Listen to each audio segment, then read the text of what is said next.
ಹಿಂದೂ ಹುಲಿ fire brand ಅಂದಾಗ ಬಸನಗೌಡ ಪಾಟೀಲ್ ಯತ್ನಾಳ್ ಅವರು ನೇರವಾಗಿ ಕಾಣಿಸ್ಕೊಳ್ತಾ ಇದ್ರು. ಅದೇ ಹಿಂದೂ ಹುಲಿ ಫೈರ್ ಬ್ರ್ಯಾಂಡ್ಗೆ ಈಗ ಅನಂತಕುಮಾರ್ ಹೆಗಡೆ ಸಾಥ್ ಕೊಟ್ಟಿದ್ದಾರೆ. ಅನಂತಕುಮಾರ್ ಹೆಗಡೆ ಯಾವ ರೀತಿ ಸಾಥ್ ಕೊಡ್ತಾ ಇದ್ದಾರೆ, ಇನ್ನು ಮುಂದೆ ಯಾವ ರೀತಿ ಎರಡೂ ಈ ಹಿಂದೂ ಫೈರ್ ಬ್ರ್ಯಾಂಡ್ಗಳು ಮುಂದೆ ಸಾಕ್ತವೆ, ಎಲ್ಲ ಹಿಸ್ಟ್ರಿಯನ್ನು ನಿಮ್ಮ ಮುಂದೆ ಹೇಳ್ತಾ ಹೋಗ್ತೀನಿ. ಅದಕ್ಕಿಂತ ಮುಂಚೆ ನಾನು ನಿಮ್ಮ ಯುವರಾಜ್ ಗೌಡ ಮಿರ್ಜಿ ಮಾತಾಡ್ತಾ ಇರೋದು. ಚಾನಲ್ನ ಸಬ್ಸ್ಕ್ರೈಬ್ ಮಾಡಿ, ಆದಷ್ಟು ಶೇರ್ ಮಾಡಿ.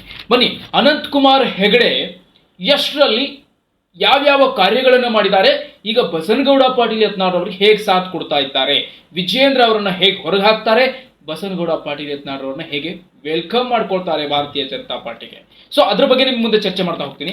1990ರ ದಶಕದಲ್ಲಿ ಆರಂಭದಲ್ಲಿ ಅವ್ರು ಏನ್ ಮಾಡಿದ್ರು ಅಂದ್ರೆ ಭಾರತೀಯ ಜನತಾ ಪಾರ್ಟಿಗೆ ಬಂದ್ರು. ನಂತರ 28ನೇ ವಯಸ್ಸಿನಲ್ಲಿ 1996 ಮೊದಲ ಬಾರಿಗೆ ಸಂಸದರಾಗಿ ಆಯ್ಕೆ ಆಗಿದ್ರು ಅನಂತಕುಮಾರ್ ಹೆಗಡೆ. ನಿಮಗೆ ಗೊತ್ತಿದೆ, ಇವರು ವಿವಾದಾತ್ಮಕ ಹೇಳಿಕೆಗಳನ್ನ ಮಾತನಾಡ್ತಾ, ಅಂದ್ರೆ ಬಸನಗೌಡ ಪಾಟೀಲ್ ಯತ್ನಾಳ್ ಅವರು ಫಸ್ಟ್ಗೆ ಈ ರೀತಿ ಎಲ್ಲ ಮಾತಾಡಿದ್ದಾರೆ ಧೈರ್ಯವಾಗಿ ಅಂತ ಹೇಳ್ತಾರಲ್ಲ, ಆದ್ರೆ ಬಸನಗೌಡ ಪಾಟೀಲ್ ಯತ್ನಾಳ್ ಅವರಿಗಿಂತಲೂ ಮೊದಲ ಬಾರಿಗೆ ಹಿಂದುತ್ವವಾದಿಯನ್ನು ಎತ್ತಿಡಿದ್ದು ಅನಂತಕುಮಾರ್ ಹೆಗಡೆ. ಮೊದಲು ಗಂಡೆದೆ ಗುಂಡಿಗೆಯನ್ನ ಇಟ್ಟುಕೊಂಡು ಹಿಂದುತ್ವವಾದಿಯಾಗಿದ್ದು ಅನಂತಕುಮಾರ್ ಹೆಗಡೆ. ಅದಾದ ನಂತರದಲ್ಲಿ ಬಸನಗೌಡ ಪಾಟೀಲ್ ಯತ್ನಾಳ್ ಅವರು ಬರ್ತಾರೆ. ಬಸನಗೌಡ ಪಾಟೀಲ್ ಯತ್ನಾಳ್ ಅವರು ಈ ರೀತಿ ರಾಜಾರೋಷವಾಗಿ ಮಾತನಾಡುವಕ್ಕಿಂತ ಮುಂಚೆ ಒಬ್ರು ಮಾತನಾಡಿದ್ರು, ಅದೇ ಅನಂತಕುಮಾರ್ ಹೆಗಡೆ. ಇವರು ಕೂಡ ಅನಂತಕುಮಾರ್ ಹೆಗಡೆ ಹಿಂದುತ್ವದ ಫೈರ್ ಬ್ರ್ಯಾಂಡ್. ಮೊದಲನೇ ಹಿಂದುತ್ವದ ಫೈರ್ ಬ್ರ್ಯಾಂಡ್ ಸ್ಥಾನಕ್ಕೆ ಸೇರೋದು ಅನಂತಕುಮಾರ್ ಹೆಗಡೆ. ನಂತರ ಎರಡನೇ ಸ್ಥಾನಕ್ಕೆ ಸೇರೋದು ಬಸನಗೌಡ ಪಾಟೀಲ್ ಯತ್ನಾಳ್. ಈಗ ಬಸನಗೌಡ ಪಾಟೀಲ್ ಯತ್ನಾಳ್ ಅವರಿಗೆ ಅನಂತಕುಮಾರ್ ಹೆಗಡೆ ಸಾಥ್ ಕೊಡ್ತಾ ಇದ್ದಾರೆ. ಯಾವ ರೀತಿ ಕೊಡ್ತಾ ಇದ್ದಾರೆ, ಆಮೇಲೆ ಭಾರತೀಯ ಜನತಾ ಪಾರ್ಟಿಯಲ್ಲಿ ಅನಂತಕುಮಾರ್ ಹೆಗಡೆ ಮಾತು ಸರ್ವಶ್ರೇಷ್ಠ ಅಂತ ಪಾಲಿಸ್ತಾರೆ. ಕಾರಣ, ಹಿಂದೆ ಬಹಳಷ್ಟು ಭಾರತೀಯ ಜನತಾ ಪಾರ್ಟಿಗಾಗಿ ಶ್ರಮಿಸಿದ್ದಾರೆ ಮತ್ತು 6 ಬಾರಿ ಸಂಸದರಾಗಿ ಆಯ್ಕೆಯಾಗಿದ್ದಾರೆ. ಈಗ ಸ್ವಲ್ಪ ಅವರ ಕಾರಣಾಂತರಗಳಿಂದ ಹೊರಗಡೆ ಇರ್ತಿದ್ರು. ಆದ್ರೆ ಈಗ ಮತ್ತೆ ಭಾರತೀಯ ಜನತಾ ಪಾರ್ಟಿ ಹೈಕಮಾಂಡ್ ಜೊತೆಗೆ ಅವರು ನೇರಾನೇರವಾಗಿ ಮಾತನಾಡಿರುವ ವಿಚಾರ ಒಂದು ಬೆಳಕಿಗೆ ಬರ್ತಾ ಇದೆ. ಹಾಗಾಗಿ ಹೈಕಮಾಂಡ್ ಕೂಡ ಈಗ ತಲೆ ಬಿಸಿ ಮಾಡಿಕೊಂಡು ಒಂದು ಕಾರ್ಯಕ್ರಮವನ್ನ ಏರ್ಪಾಡು ಮಾಡಿಕೊಂಡಿದೆ ಕರ್ನಾಟಕ ರಾಜ್ಯದಲ್ಲಿ. ಅನಂತಕುಮಾರ್ ಹೆಗಡೆ ಹೇಳಿರುವ ಒಂದೇ ಒಂದು ಮಾತಿಗೆ ಕರ್ನಾಟಕದಲ್ಲಿ ಮುಂಬರ್ತಕ್ಕಂಥ ದಿನಮಾನಗಳಲ್ಲಿ ಒಂದು ಫಂಕ್ಷನ್ ಅನ್ನ ಏರ್ಪಾಡು ಮಾಡ್ಕೊಂಡಿದೆ. ರಾಜ್ಯದಲ್ಲಿ ಏನ್ ನಡೀತಾ ಇದೆ, ಏನಾಗ್ತಾ ಇದೆ ಅಂತ ನೋಡ್ಲಿಕ್ಕೆ ಮತ್ತು ಇನ್ನೊಂದು ಭಾರತೀಯ ಜನತಾ ಪಾರ್ಟಿಯನ್ನ ಕಟ್ಟಲಿಕ್ಕೆ. ಆಲೋಚನೆ ಮಾಡಿ, ಎಷ್ಟೋ ವರ್ಷಗಳಿಂದ ನಡೀತಾ ಇರುವಂತಹ, ಎಷ್ಟೋ ವರ್ಷಗಳಿಂದ ಭೇಟಿ ಆಗ್ತಾ ಇರುವಂತಹ ಸಾಕಷ್ಟು ರಾಜಕೀಯ ನಾಯಕರಿದ್ದಾರೆ. ರೇವಲ್ಸ್ ಟೀಮ್ ಆಗಿರಬಹುದು, ರಮೇಶ್ ಜಾರಕಿಹೊಳಿ ಆಗಿರ್ಬೋದು, ಸಾಕಷ್ಟು ಜನ ಇದ್ದಾರೆ. ಆದ್ರೆ ಬಿಜೆಪಿ ಹೈಕಮಾಂಡ್ ಅಷ್ಟಕ್ಕೆ ಹಂಗೆ ಸ್ಥಗಿತಗೊಳಿಸ್ತಾ ಬಂದಿತ್ತು. ಅನಂತಕುಮಾರ್ ಹೆಗಡೆ ಅವರು ಒಂದು ಭೇಟಿಯನ್ನು ಕೊಟ್ಟಿದ್ದಕ್ಕೆ ಇವತ್ತು ಭಾರತೀಯ ಜನತಾ ಪಾರ್ಟಿ ರಾಷ್ಟ್ರೀಯ ನಾಯಕರೆಲ್ಲ ಈ ಕರ್ನಾಟಕದ ಬಿಜೆಪಿ ಪಕ್ಷವನ್ನ ಹೇಗೆ ಕಟ್ಟಬೇಕು ಅಂತಕ್ಕಂಥ ನಿಷ್ಠೆಗೆ ಬಂದಿದ್ದಾರೆ. ಈಗ ಅನಂತಕುಮಾರ್ ಹೆಗಡೆ ಭಾರತೀಯ ಜನತಾ ಪಾರ್ಟಿ ಹೈಕಮಾಂಡ್ ನಲ್ಲಿ ಒಂದು ಮಾತನ್ನ ತಿಳಿಸಿದಾರಂತೆ. ಆ ಮಾಹಿತಿ ಕೂಡ ಬಂದಿದೆ. ಬಸನಗೌಡ ಪಾಟೀಲ್ ಯತ್ನಾಳ್ ಅವರು ಈ ರಾಜ್ಯ ಬಿಜೆಪಿಯ ಅಧ್ಯಕ್ಷರಾಗಿ ಮುಂದುವರಿಬೇಕು, ಮತ್ತೆ ಮುಂಬರ್ತಕ್ಕಂಥ ಚುನಾವಣೆಗಳಲ್ಲಿ ಅವರಿಗೆ ಮುಖ್ಯಮಂತ್ರಿ ಸ್ಥಾನ ನೀಡಬೇಕು. ಅವರು ಈ ಹಿಂದುತ್ವವಾದಿ ಪಕ್ಷವನ್ನ ಕಟ್ಟಿನಿಟ್ಟುನಾಗಿ ಬೆಳೆಸಲಿಕ್ಕೆ ಸಾಧ್ಯ ಇದೆ ಅನ್ನುವಂಥದ್ದನ್ನ ಬಿಜೆಪಿ ಹೈಕಮಾಂಡ್ ಹೇಳಿದಾರಂತೆ. ಇಲ್ಲ ಅಂದ್ರೆ ನಾನು ಕೂಡ ಬದಲಾಗಬೇಕಾಗ್ತದೆ ಅನ್ನುವಂತಹ ಒಂದು ವಾರ್ನಿಂಗ್ ಅನ್ನು ಕೂಡ ಭಾರತೀಯ ಜನತಾ ಪಾರ್ಟಿ ಹೈಕಮಾಂಡ್ಗೆ ಅನಂತಕುಮಾರ್ ಹೆಗಡೆ ನೀಡಿದಾರಂತೆ. ಸೊ ಹಾಗಾಗಿ ಬಿಜೆಪಿಯಲ್ಲಿ ಇರ್ತಕ್ಕಂಥ ಪ್ರತಿ ಹೈಕಮಾಂಡ್ ನ ಸದಸ್ಯರು ಕೂಡ ರಾಷ್ಟ್ರೀಯ ನಾಯಕರಾಗಿರ್ತಕ್ಕಂಥ ನರೇಂದ್ರ ಮೋದಿಜಿ ಅವರು ಹಾಗೂ ಅಮಿತ್ ಶಾ ಅವರು ಮತ್ತು ಬೇರೆ ಬೇರೆ ಒಂದಿಷ್ಟು ಪ್ರಮುಖ ಬಿಜೆಪಿಯ ಒಂದು ನಾಯಕರನ್ನ ಜೊತೆಗೆ ಚರ್ಚೆಯನ್ನ ಮಾಡ್ತಾ ಇದೆಯಂತೆ ರಾಜ್ಯ ಬಿಜೆಪಿ ಹೈಕಮಾಂಡ್. ಈಗ ವಿಜಯೇಂದ್ರನ್ನ ಹೇಗಾದ್ರೂ ಮಾಡಿ ತೆಗೆದು ಹಾಕಿದ್ರೆ ವಿಜಯೇಂದ್ರ ಮತ್ತು ರಾಘವೇಂದ್ರ ಇವರಿಬ್ರು ಕೂಡ ಕಾಂಗ್ರೆಸ್ಗೆ ಸೇರುವ ಮುನ್ಸೂಚನೆಯನ್ನು ಕೂಡ ಕೊಟ್ಟಿದ್ದಾರಂತೆ.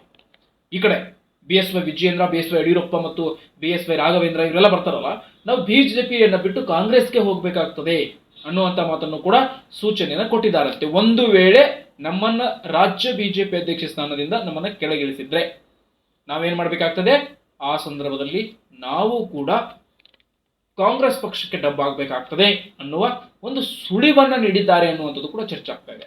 ಆದ್ರೆ ಈಗ ಬಿಜೆಪಿ ಹೈಕಮಾಂಡ್ ಬಹಳ ಇಕ್ಕಟ್ಟಿಗೆ ಸಿಲುಕಿದೆ. ಒಂದು ಅನಂತಕುಮಾರ್ ಹೆಗಡೆ ಬಸನಗೌಡ ಪಾಟೀಲ್ರ ಬೆನ್ನಿಗೆ ನಿಂತಿರೋದು, ಇನ್ನೊಂದು BSY ವಿಜಯೇಂದ್ರ ಅವರನ್ನ ಕಳೆದುಕೊಂಡ್ರೆ BSY Vijayendra, BSY Yediyurappa, BSY Raghavendra, ಈ BSY ಕುಟುಂಬವನ್ನ ಕಳ್ಕೊಂಡ್ರೆ ಎಲ್ಲಿ ಭಾರತೀಯ ಜನತಾ ಪಾರ್ಟಿ ಮತ್ತಷ್ಟು ತನ್ನ ಅಸ್ತಿತ್ವವನ್ನು ನಾಶ ಮಾಡಿಕೊಳ್ತದೆ, ಬಿಜೆಪಿ ಸಡನ್ ಆಗಿ ಏನಾದ್ರೂ JDS ಪಕ್ಷಕ್ಕಿಂತ ಹೀನಾಯವಾಗಿ ಹೋಗ್ಬಿಟ್ರೆ ಹೆಂಗೆ ಅನ್ನುವ ಭಯ ಭಾರತೀಯ ಜನತಾ ಪಾರ್ಟಿಯ ಹೈಕಮಾಂಡ್ ನಲ್ಲಿದೆ. ಯಾಕಂದ್ರೆ BSY ಅಂದ ಕೂಡಲೇ ಬಿಜೆಪಿ ಅನ್ನೋದು ಥಟ್ ಅಂತ ಜ್ಞಾಪಕಕ್ಕೆ ಬರುತ್ತೆ. ಅಷ್ಟು ಬುನಾದಿಯನ್ನ ಹಾಕೊಂಡು ಭಾರತೀಯ ಜನತಾ ಪಾರ್ಟಿಯಲ್ಲಿ BSY ಯಡಿಯೂರಪ್ಪನವರ ಕುಟುಂಬ ಸತತ ಬಾರಿ ಶ್ರಮಿಸ್ತಾ ಬಂದಿದೆ. ಆದ್ರೆ ಈಗ ಇದೇ ಬಸನಗೌಡ ಪಾಟೀಲ್ ಯತ್ನಾಳ್ ಅವರು ಕೂಡ ಅಷ್ಟೇ ಬಲಿಷ್ಠವಾಗಿರ್ತಕ್ಕಂಥ ಹಿಂದೂ ಫೈರ್ ಬ್ರ್ಯಾಂಡ್. ಬರೀ ಹಿಂದೂ ಫೈರ್ ಬ್ರ್ಯಾಂಡ್ ಅಂದಾಗ ಬಸವನಗೌಡ ಪಾಟೀಲ್ ಯತ್ನಾಳ್ ಮಾತ್ರ ಅಲ್ಲ, ಹಿಂದೂ ಫೈರ್ ಬ್ರ್ಯಾಂಡ್ ಅನ್ನುವ ಮೊದಲ ಸ್ಥಾನಕ್ಕೆ ಸೇರೋದೇ ಅನಂತಕುಮಾರ್ ಹೆಗಡೆ. ಈಗ ಅನಂತಕುಮಾರ್ ಹೆಗಡೆ ಅವರ ಒಂದು ಸಹಕಾರ, ಸಪ್ರೀತಿ ಮತ್ತು ಅವರಿಗೆ ಸಿಕ್ಕಂತಹ ಬಲ ಯತ್ನಾಳ್ರವರಿಗೀಗ ಅವರ ಬೆನ್ನೆಲುಬಾಗಿ ನಿಂತ್ಕೊಳ್ತಾ ಇರೋದು. ಯತ್ನಾಳ್ರವರ ಮತ್ತೊಂದು ಹೆಜ್ಜೆಯನ್ನ ಮುಂದಿಟ್ಟಿದ್ದಾರೆ ಅಂದ್ರೆ ತಪ್ಪಾಗಲ್ಲ. ಯತ್ನಾಳ್ರವರಿಗೆ ಸಿಕ್ಕಿರುವ ಸಾಥ್ ನೋಡ್ತಾ ಇದ್ರೆ ಬಹು ದೊಡ್ಡ ಸಾಥ್. ಅನಂತಕುಮಾರ್ ಹೆಗಡೆ ಸಾಥ್ ಅಂದ್ರೆ ಅಷ್ಟು ಈಜಿ ಅಂತ ತಿಳ್ಕೊಬೇಡಿ. ಹೈಕಮಾಂಡ್ ಕೂಡ ಅನಂತಕುಮಾರ್ ಹೆಗಡೆ ಹೇಳಿರುವ ಮಾತನ್ನ ಬಹಳ ತಟ್ಟಂತ ಜ್ಞಾಪಕಕ್ಕೆ ತಗೊಳುತ್ತೆ. ಕಾರಣ ಅನಂತಕುಮಾರ್ ಹೆಗಡೆ ಸುಮಾರು 6 ಬಾರಿ ಸಂಸದರಾಗಿ ಆಯ್ಕೆಯಾಗಿದ್ದಾರೆ, ಸಂಸತ್ತಿಗೆ ಆಯ್ಕೆಯಾಗಿದ್ದಾರೆ. ಸೊ ಅವರು ಮಾಡಿದಂತಹ ಭಾರತೀಯ ಜನತಾ ಪಾರ್ಟಿಯ ಸೇವೆ ಬಹಳಷ್ಟು ಇದೆ, ಅದು ಅನಾವರಣವಾಗಿದೆ. ಸೊ ಹಾಗಾಗಿ ಭಾರತೀಯ ಜನತಾ ಪಾರ್ಟಿಯಲ್ಲಿ ಅನಂತಕುಮಾರ್ ಹೆಗಡೆ 1990ರ ದಶಕದ ಆರಂಭದಿಂದಲೂ ಇಲ್ಲಿಯವರೆಗೂ ಭಾರತೀಯ ಜನತಾ ಪಾರ್ಟಿಯ ಸೇವೆಯನ್ನು ಸಲ್ಲಿಸಿದ್ದಾರೆ. ಭಾರತೀಯ ಜನತಾ ಪಾರ್ಟಿ 2024ರಲ್ಲಿ 2 ವರ್ಷದ ಹಿಂದೆ ಅವರಿಗೆ ಸ್ಪರ್ಧೆ ಮಾಡಲಿಕ್ಕೆ ಟಿಕೆಟ್ ಅನ್ನ ಇದೇ ಭಾರತೀಯ ಜನತಾ ಪಾರ್ಟಿ ಕೊಡೋದಿಲ್ಲ. ಆ ಸಂದರ್ಭದಲ್ಲಿ ಅವರು ಕಾಂಗ್ರೆಸ್ಗೆ ಹೋಗ್ತಾರಾ ಅನ್ನುವಂತಹ ಒಂದಿಷ್ಟು ಚರ್ಚೆಗಳು ಆದ್ವು. ಆದ್ರೂ ಸ್ಪಷ್ಟವಾಗಿ ಹೇಳಿದ್ರು, ನನ್ನ ಭಾರತ ಜನತಾ ಪಾರ್ಟಿ ನನಗೆ ಏನು ಅಧಿಕಾರ ಕೊಡದಿದ್ರು ಪರವಾಗಿಲ್ಲ, ಆದ್ರೆ ನಾನು ಭಾರತೀಯ ಜನತಾ ಪಾರ್ಟಿಯ ಸೇವಕ, ಹಿಂದುತ್ವದ ಸೇವಕ ಅಂತ ಹೇಳಿ ಬಹಳ ಸ್ಪಷ್ಟವಾಗಿ ಹೇಳಿದ್ರು. ಹಾಗಾಗಿ ಅಲ್ಲಿಂದಲೇ ಎಚ್ಚೆತ್ತುಕೊಂಡ ಬಿಜೆಪಿ ಹೈಕಮಾಂಡ್ ಮತ್ತು ಬಿಜೆಪಿ ರಾಷ್ಟ್ರೀಯ ನಾಯಕರು ಮತ್ತು ಬಿಜೆಪಿಯ ಒಂದಿಷ್ಟು ಪ್ರಮುಖವಾದಿಗಳು ಮತ್ತು RSS ಎಲ್ಲವೂ ಕೂಡ ಎಚ್ಚೆತ್ತುಕೊಳ್ತು. ಅನಂತಕುಮಾರ್ ಹೆಗಡೆ ಅಧಿಕಾರಕ್ಕಾಗಿ ದುಡಿತಿರುವ ವ್ಯಕ್ತಿಯಲ್ಲ, ಆತ ತನ್ನ ಹಿಂದುತ್ವಕ್ಕಾಗಿ ಮತ್ತು ಭಾರತೀಯ ಜನತಾ ಪಾರ್ಟಿಗಾಗಿ ದುಡಿತಾ ಇರುವಂತಹ ಒಂದು ವ್ಯಕ್ತಿ ಮತ್ತು ಕ್ಯಾಂಡಿಡೇಟ್ ಅನ್ನೋದನ್ನ ಗುರುತು ಮಾಡಿಕೊಂಡ್ರು. ಅಲ್ಲಿನಿಂದ ಅನಂತಕುಮಾರ್ ಹೆಗಡೆ ಏನೇ ಹೇಳಿದ್ರು ಕೂಡ ಅದನ್ನ ಚಾಚು ತಪ್ಪದೆ ಮಾಡುತ್ತೆ ಬಿಜೆಪಿಯ ಹೈಕಮಾಂಡ್ ಮತ್ತು RSS. ಸೊ ಹಾಗಾಗಿ ಇವತ್ತು ಬಸನಗೌಡ ಪಾಟೀಲ್ ಯತ್ನಾಳ್ರವರ ಭುಜದ ಮೇಲೆ ಕೈ ಹಾಕೊಂಡು ಅವರ ಅಕ್ಕಪಕ್ಕ ಕುತ್ಕೊಂಡಿರೋ ಅನಂತಕುಮಾರ್ ಹೆಗಡೆ ಸಾಥ್ ಭಾರತೀಯ ಜನತಾ ಪಾರ್ಟಿಗೆ ಮತ್ತು ಬಸನಗೌಡ ಪಾಟೀಲ್ ಯತ್ನಾಳ್ರವರಿಗೆ ಸಿಕ್ಕಿರೋದು ಬಹಳಷ್ಟು ವಿಶೇಷವಾಗಿದೆ. ಈಗ ಸದ್ಯಕ್ಕೆ ವಿಜಯೇಂದ್ರ ಅವರನ್ನ ರಾಜ್ಯ ಬಿಜೆಪಿ ಅಧ್ಯಕ್ಷ ಸ್ಥಾನದಿಂದ ಕೆಳಗಿಳಿಸುವ ಎಲ್ಲಾ ಆಲೋಚನೆಯನ್ನು ಬಿಜೆಪಿ ಹೈಕಮಾಂಡ್ ಮಾಡಿದೆ ಅಂತೆ. ಬಿಜೆಪಿ ಹೈಕಮಾಂಡ್ ಖುದ್ದು ಹೇಳ್ತಾ ಇದೆಯಂತೆ BSY ವಿಜಯೇಂದ್ರ ಅವರಿಗೆ, ನೀವು ಈ ಬಾರಿ ಆದ್ರೂ ನೀವು ಇಳಿಲೇಬೇಕಾಗುತ್ತೆ ರಾಜ್ಯ ಬಿಜೆಪಿ ಅಧ್ಯಕ್ಷ ಸ್ಥಾನದಿಂದ. ನಮ್ಮನ್ನ ನೀವು ರಾಜ್ಯ ಬಿಜೆಪಿ ಅಧ್ಯಕ್ಷ ಸ್ಥಾನದಿಂದ ಇಳಿಸಿದ್ರೆ ನಾವು ಕಾಂಗ್ರೆಸ್ಗೆ ಹೋಗ್ತೀವಿ ಅನ್ನುವಂಥ ಸುಳಿವನ್ನು ಕೂಡ ಈಗಾಗಲೇ BSY ವಿಜಯೇಂದ್ರ ತಂದೆಯನ್ನ ಹಿಂದೆ ಸರಿಸಿ ತಾವೇ ಖುದ್ದಾಗಿ ಮಾತನಾಡಿದ್ದಾರೆ ಅನ್ನೋದು ಕೂಡ ಪ್ರಚಲಿತ ಕಾಲಕ್ಕೆ ಬರ್ತಾ ಇದೆ. ಸೊ ಯಾಕೆ ಈ ರೀತಿಯಾದಂತಹ ಒಂದಿಷ್ಟು ವಿಚಾರಗಳು ನಿಗೂಢವಾಗ್ತಾ ಇದೆ ಭಾರತೀಯ ಜನತಾ ಪಾರ್ಟಿಯಲ್ಲಿ ಅಂದ್ರೆ ಅದೇ ನಿಮ್ಗೆ ಗೊತ್ತಿದೆಯಲ್ಲ. BSY ವಿಜಯೇಂದ್ರ ರಾಜ್ಯ ಬಿಜೆಪಿ ಅಧ್ಯಕ್ಷರಾಗಿ ನಾನೇ ಮುಂದುವರಿಬೇಕು ಅನ್ನುವಂತ ಹಠ ಬಿಟ್ಟು ಕೊಡ್ತಾ ಇಲ್ಲ. ಒಂದು ಕಡೆ ಯತ್ನಾಳ್ ನಾನೇ ನಂಬರ್ ಒನ್ ಆಗ್ಲೇಬೇಕು, ನಾವೆಲ್ಲ ಪಕ್ಷಕ್ಕಾಗಿ ದುಡ್ದಿದ್ದೀವಿ, ಅವ್ರು ಯಡಿಯೂರಪ್ಪ ಮಾತ್ರ ಸೈಕಲ್ ಹೊಡೆದಿಲ್ಲ, ನಾವು ಕೂಡ ಹೊಡೆದಿದ್ದೀವಿ, ಯಡಿಯೂರಪ್ಪನವ್ರು ಮಾತ್ರ ಪಕ್ಷ ಕಟ್ಟಿಲ್ಲ, ನಾವು ಅನಂತಕುಮಾರ್ ಹೆಗಡೆ ಎಲ್ಲರೂ ಇದ್ದೀವಿ, ಪಕ್ಷ ಕಟ್ಟೋದ್ರಲ್ಲಿ ನಾವು ಕೂಡ ಪಾತ್ರಧಾರಿಗಳಿದ್ದೀವಿ, ನಮಗೇನು ಹಾಗಾದ್ರೆ ಅನ್ನುವಂತಹ ಒಂದು ಹಠವನ್ನ ಬಿಟ್ಟು ಕೊಡ್ತಾ ಇಲ್ಲ. ನಾನೇ CM ಅನ್ನೋದು JCB ಪೂಜೆ ಮಾಡ್ತೀನಿ, ಹಿಂದುತ್ವನೇ ನನ್ನ ಉಸಿರು, ಇದು ಹಿಂದುತ್ವ ರಾಷ್ಟ್ರ ಮಾಡ್ಲಿಕ್ಕೆ ನನಗೆ ಕನಸಿದೆ ಅಂತೇಳಿ ಬಸನಗೌಡ ಪಾಟೀಲ್ ಯತ್ನಾಳ್ ತನ್ನದೇ ಆದ ಶೈಲಿಯನ್ನು ಮುಂದುವರಿಸಿಕೊಂಡು ಹೋಗ್ತಾ ಇದ್ದಾರೆ. ಹೀಗಾಗಿ ಇವರಿಬ್ಬರ ಮಧ್ಯೆ ಬಿಜೆಪಿ ಹೈಕಮಾಂಡ್ ಈಗ ಸಿಲುಕಿ ಬಿಜೆಪಿ ಹೈಕಮಾಂಡ್ ಯಾವ ನಿರ್ಧಾರವನ್ನು ತೆಗೆದುಕೊಳ್ಬೇಕು ಅಂತ ಅನ್ಕೊಂಡಿತ್ತೋ ಏನ್ ಮಾಡಿತ್ತೋ ಗೊತ್ತಿಲ್ಲ. ಬಿಜೆಪಿ ಹೈಕಮಾಂಡ್ BSY ಯಡಿಯೂರಪ್ಪನವರು ಮತ್ತು BSY ವಿಜಯೇಂದ್ರ ಅವರ ಮಾತನ್ನ ಕೇಳಿ ಸತತ 4 ಬಾರಿ ಏನಪ್ಪಾ ಅಂದ್ರೆ ಬಸನಗೌಡ ಪಾಟೀಲ್ ಯತ್ನಾಳ್ರನ್ನ ಉಚ್ಚಾಟನೆ ಮಾಡಿತ್ತು.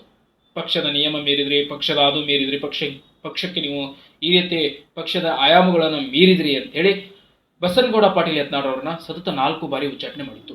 ಆದ್ರೆ ಈಗ ಯತ್ನಾಳ್ ಬೆನ್ನಿಗೆ ನಿಂತಿರೋದು ಅನಂತಕುಮಾರ್ ಹೆಗಡೆ. ನಿಮಗೆಲ್ಲ ಅನಿಸ್ಬೋದು ಅನಂತಕುಮಾರ್ ಹೆಗಡೆ ಏನು ಅನಂತಕುಮಾರ್ ಹೆಗಡೆ ಅಂತ. ಯಾವಾಗ ಯಡಿಯೂರಪ್ಪನವ್ರ ಪಕ್ಷ ಕಟ್ಲಿಕ್ಕೆ ಬಂದ್ರೋ ಆಗ ಯಡಿಯೂರಪ್ಪನವರ ಜೊತೆಗೆ ಅಲ್ಲಿ ಇವರು ಕೂಡ ಬಲಿಷ್ಠವಾಗಿ ಪಕ್ಷವನ್ನ ಕಟ್ಟದಂತವ್ರು. ಅನಂತಕುಮಾರ್ ಹೆಗಡೆ ಸಾದಾ ಸೀದಾ ಮನುಷ್ಯ ಅಲ್ಲ, ಸತತ 6 ಬಾರಿ ಸಂಸತ್ತಿಗೆ ಆಯ್ಕೆ ಆಗಿರ್ತಕ್ಕಂಥವ್ರು ಮತ್ತು ಉತ್ತರ ಕರ್ನಾಟಕದ ಜಿಲ್ಲೆಯನ್ನ ಸಂಪೂರ್ಣವಾಗಿ ಪಕ್ಷ ಕಟ್ಟಿದಂತ ಏಕೈಕ ವ್ಯಕ್ತಿ ಅಂದ್ರೆ ಅನಂತಕುಮಾರ್ ಹೆಗಡೆ. ಸೊ ಅದು ಭಾರತೀಯ ಜನತಾ ಪಾರ್ಟಿಗೆ ಗೊತ್ತಿದೆ. ಇಡೀ ಉತ್ತರ ಕರ್ನಾಟಕದಲ್ಲಿ ಪಕ್ಷವನ್ನ ಗಟ್ಟಿಗೊಳಿಸಿರ್ತಕ್ಕಂಥ ಏಕೈಕ ರಾಜಕಾರಣಿ ಬಿಜೆಪಿಯ ರಾಜಕಾರಣಿ ಅಂದ್ರೆ ಅನಂತಕುಮಾರ್ ಹೆಗಡೆ.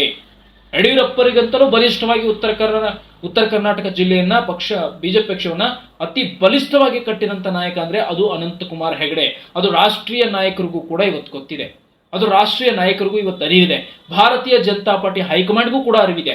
ಹಾಗಾಗಿ ಅನಂತಕುಮಾರ್ ಹೆಗಡೆ ಏನೇ ಒಂದು ಮಾತನಾಡಿದ್ರು ಅಲ್ಲಿ ಅವರ ಮಾತನ್ನ ತೂಕವಾಗಿ ಅಳೆಯಲಾಗುತ್ತೆ. ಯಾಕೆ ಕಾರಣ ಅಂದ್ರೆ ಅದು ಅವರ ಪಕ್ಷ ನಿಷ್ಠೆ ಮತ್ತು ಅವರ ಹಿಂದುತ್ವದ ನಿಷ್ಠೆ ಮತ್ತು RSS ನ ನಿಷ್ಠೆ ಅವರನ್ನ ಬಲಿಷ್ಠವಾಗಿದೆ ಮತ್ತು ಅವರ ಮೇಲೆ ಭಾರತೀಯ ಜನತಾ ಪಾರ್ಟಿ ಪ್ರತಿ ರಾಜಕಾರಣಿಯ ಒಂದು ಗೌರವವನ್ನ ಹೆಚ್ಚಿಗೆ ಮಾಡಿಕೊಂಡಿದೆ. ಹಾಗಾಗಿ ಟೋಟಲ್ ಆಗಿ ಹೇಳ್ಬೇಕಂದ್ರೆ ಬಸನಗೌಡ ಪಾಟೀಲ್ ಯತ್ನಾಳ್ ಅವರಿಗೆ ಈಗ ಅನಂತಕುಮಾರ್ ಹೆಗಡೆ ಬಲಿಷ್ಠವಾಗಿ ನಿಂತ್ಕೊಂಡಿರೋದು ರಾಜಕೀಯ ರಾಜಕಾರಣದಲ್ಲಿ ಮತ್ತೊಂದು ಹಂತದ ಭಾರತೀಯ ಜನತಾ ಪಾರ್ಟಿ ತೆಗೆದುಕೊಂಡು ಹೋಗುತ್ತೆ. ಬಹುಶಃ ರಾಜ್ಯ ಬಿಜೆಪಿ ಅಧ್ಯಕ್ಷ ಸ್ಥಾನದಿಂದ ವಿಜಯದ ಇಳುಕೊಂಡ್ರೆ ಆಗ ಯತ್ನಾಳ್ ಕೂತ್ಕೊಳ್ತಾರೆ. ಯತ್ನಾಳ್ ಪ್ರತಿ ಒಂದು ಬೆನ್ನೆಲುಬಾಗಿ ನಿಂತ್ಕೊಳ್ಳೋಕೆ ಸಾಥ್ ಕೊಡೋದಕ್ಕೆ ನಿಂತ್ಕೊಂಡಿರೋದು ಅನಂತಕುಮಾರ್ ಹೆಗಡೆ. ರಾಜಕೀಯ ಮತ್ತಷ್ಟು ಸುದ್ದಿಗಳನ್ನು ನಿಮ್ಮ ಮುಂದೆ ತಿಳಿಸ್ತಾ ಹೋಗ್ತೀನಿ. ಈಗಂತೂ ಇಷ್ಟ ಆಗಿದೆ, ಮತ್ತಷ್ಟು ಸುದ್ದಿಯನ್ನು ನಿಮ್ಮ ಮುಂದೆ ಪ್ರಸ್ತಾಪ ಕೊಡ್ತೀನಿ. ದಯವಿಟ್ಟು ಚಾನಲ್ನ ಸಬ್ಸ್ಕ್ರೈಬ್ ಮಾಡ್ಕೊಳ್ಳೋದ್ರ ಜೊತೆಗೆ ನೀವು ಶೇರ್ ಮಾಡಿದ್ರೆ ಇನ್ನಷ್ಟು ಇಂಥ ಹೊಸ ರಾಜಕೀಯ ಸುದ್ದಿಗಳನ್ನ ನಿಮ್ಮ ಮುಂದೆ ತಿಳಿಸ್ತಾನೆ. ನಮಸ್ಕಾರ, ಸಿಗ್ತೀನಿ ಮತ್ತೆ.